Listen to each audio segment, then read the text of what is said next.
Training center. We've got a number of our solar panels on display here. This corner we've got some of the Schuko panels that we used a lot when we were first getting going. There's a lot of people in the area that have these same panels mounted onto the roof of their home or onto some solar trackers in their yard or on their property. In some areas, yeah.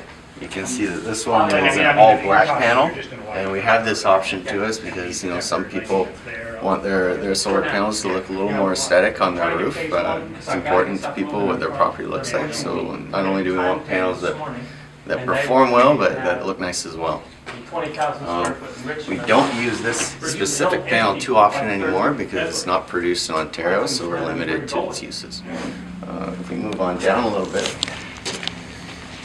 these are actually the newer generation of panels. Things are progressing very quickly in solar because it's very popular. And the panels that we're using now, we get a higher wattage out of them. Right? Each one of these panels is capable of producing about 250 watts, whereas the ones we looked at earlier only around 220 watts. So these ones give us a little bit more option. Again, we can put these on somebody's rooftop or onto their solar trackers. The small display here is pretty interesting, very, very brand new and cutting edge. This is what you call building integrated solar panels.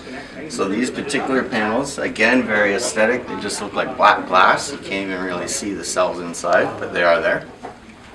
And these panels are very structural. So instead of building your house and installing a roof, then putting your panels on top of the roof, these panels would actually become your roof. Right? So it saves you some money in your building costs, and it gets you a rooftop that generates electricity and some money for it.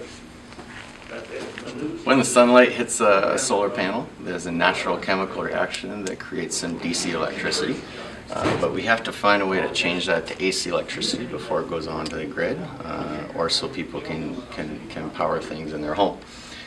These boxes here is how we achieve that. They're called microinverters. One at the top here is the latest and greatest. It's called the Enphase M215 microinverter. And the nice thing about these is every single panel in a system will get their own microinverter. Now that's important because Enphase is built into their microinverters, a monitoring system. One of the nice things about a solar panel system is there's not a lot